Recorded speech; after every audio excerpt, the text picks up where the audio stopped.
Hi guys! Switching things up today, and I'm doing a video instead of writing out the lesson. I just wanted to do something fun and new. So today I wanted to talk about clean eating on a budget. And I think that's something that we can all relate to. I know when I first started out, I had a very limited budget, but I didn't really know how to make it work. So with trial and error and just doing some research and gathering some tips and tricks along the way, I kind of figured it out. But every week is different and my budget varies from time to time. So before I go to the store, I always sit down and figure out what I need, how much I need of it. I make meal plans, so I make sure that I don't wind up buying things that I don't need, and I come up with a budget. Because I love food, and when I get to the store, I get overwhelmed, and I keep thinking about, oh, I can make this with this, and I wind up buying all this stuff, and then when I get home and I get through the week, I realize I don't have enough time to make all the things that I wanted to make, and I wind up wasting money by throwing away items that I didn't end up using. So sticking to a plan is the best way to go so that you're prepared and you wind up saving money in the long run and you're not tempted by the other things in the grocery store because you came with a list and you're going to stick with a list. So that's number one. Always be prepared and map out as in much detail as you possibly can so that you can save money in the long run.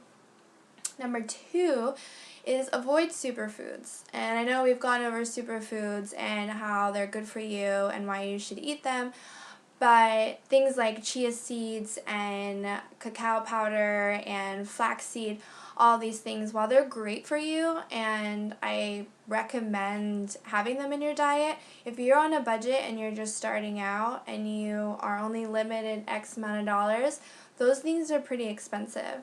Especially at Trader Joe's and Whole Foods, things like that. So if you're really tight on a budget, I would suggest leaving those out for now and just focus on incorporating vegetables and fruits in your diet, especially if you're one of those people that don't really eat that many of them. So start small. Just make little changes in your diet. Don't feel that you need to go above and beyond to get everything that you see that's healthy or that you want to try. Each week start to add a thing here or there and fit it into your budget, but don't go overboard with buying superfoods because that will rack up your bill really quickly. Number three, buy produce in season. This is a big one because when things aren't in season, they could almost double in price. So since it's still kind of fall season, we have pumpkin, apples, things like that, cranberries. Should be stocking up on things like that, but watermelon, that's a summer fruit, so that's going to be a little bit more expensive. So just research, look online if you don't know what kind of produce is in season, and just buy produce according to what's in season. Number four, buy cheaper meats that are on sale and in bulk. So beef is really expensive. If you like beef, there's nothing wrong with it in moderation, but if you see in a flyer or if you go to the grocery store and you see that chicken's on sale and it's way cheaper than it normally is, stock up as much as possible. You can freeze it, use it later. You might be spending a little bit more money up front, but in the long run, you're going to use that chicken later, so you're going to wind up saving money. When you're looking at meats, especially if you're buying organic, they're going to be more expensive, same with seafood. Sometimes they'll have a manager special. I like to go shopping at night.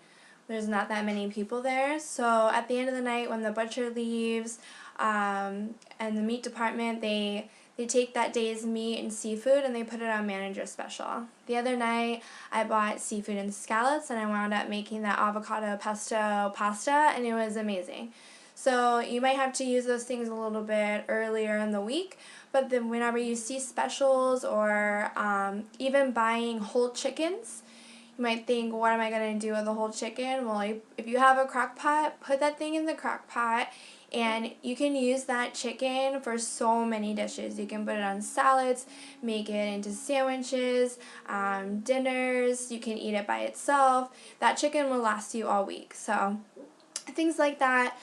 Just keep an eye out for what's on sale and when you can buy it in bulk. What else? Take advantage of Costco.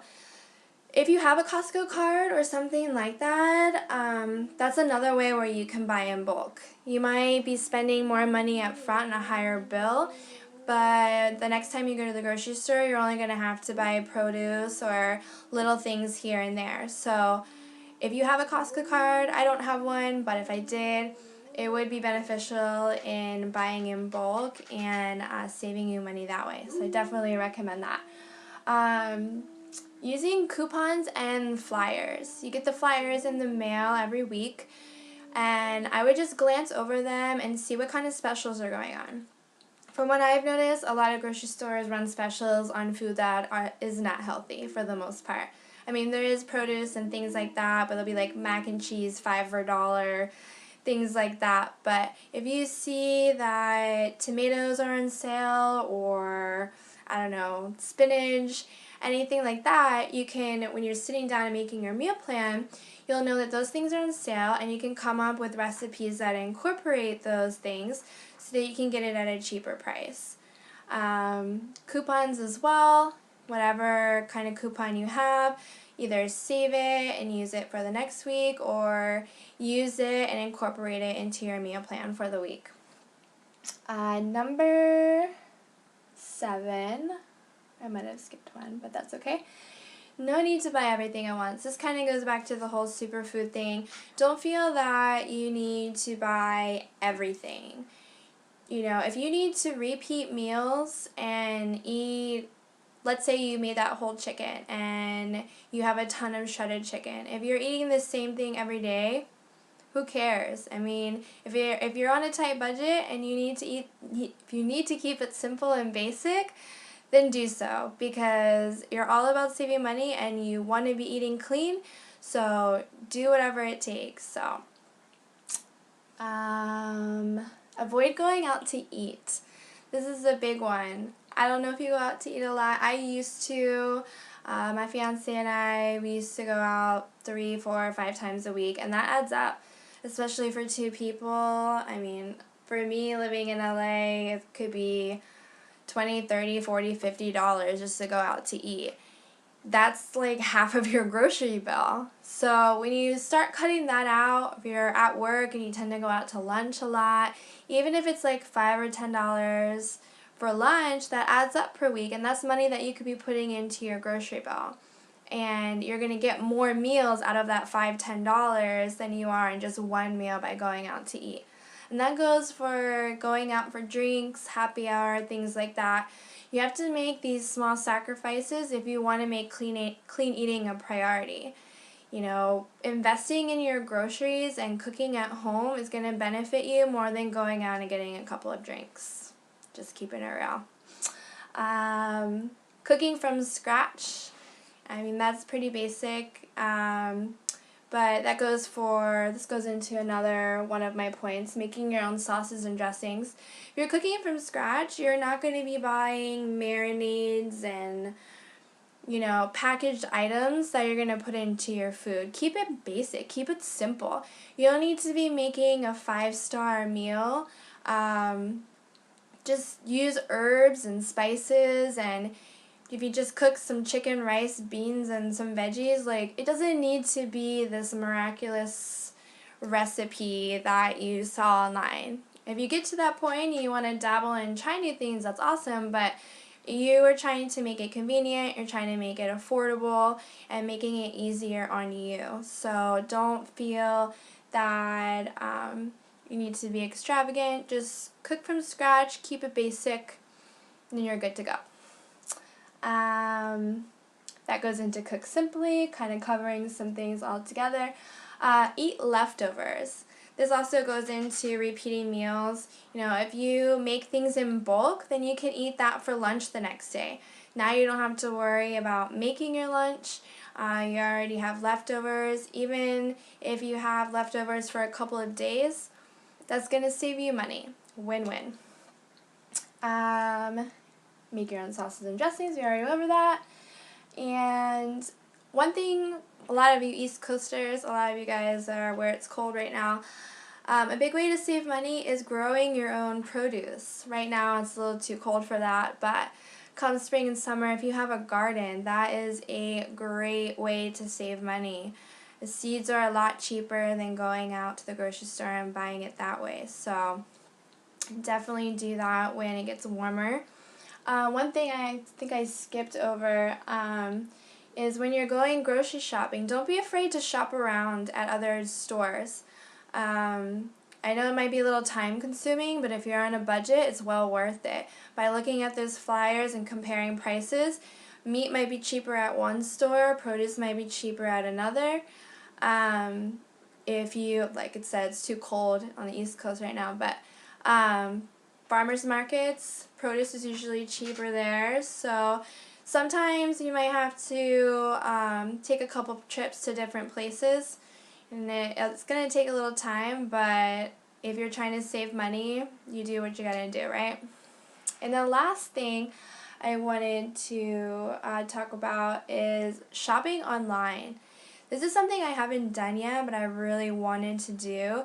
There's this website called VitaCost.com. It's VITACOST.com. I'm going to put it in the description, but it's basically a health food store online. Now, obviously, they don't sell fruits and veggies or anything like that, but things that you would need, the superfoods, coconut oil, teas, just anything healthy, chia seeds, flaxseed, all that kind of good stuff, you can get there for cheaper than going to the grocery store. You can, like chia seeds for example, you save $2 by buying online versus going to the store. So you would have to know what you need and buy everything at once, but I've been seeing this a lot on healthy pages that I'm following on Instagram, on blogs that I'm following. It's been coming up a lot, and this is supposed to be a really good store. So I am going to put a list together, and I'm going to do that really soon. So I would definitely suggest doing that and saving a little bit of money that way. And yeah, I think that's about it.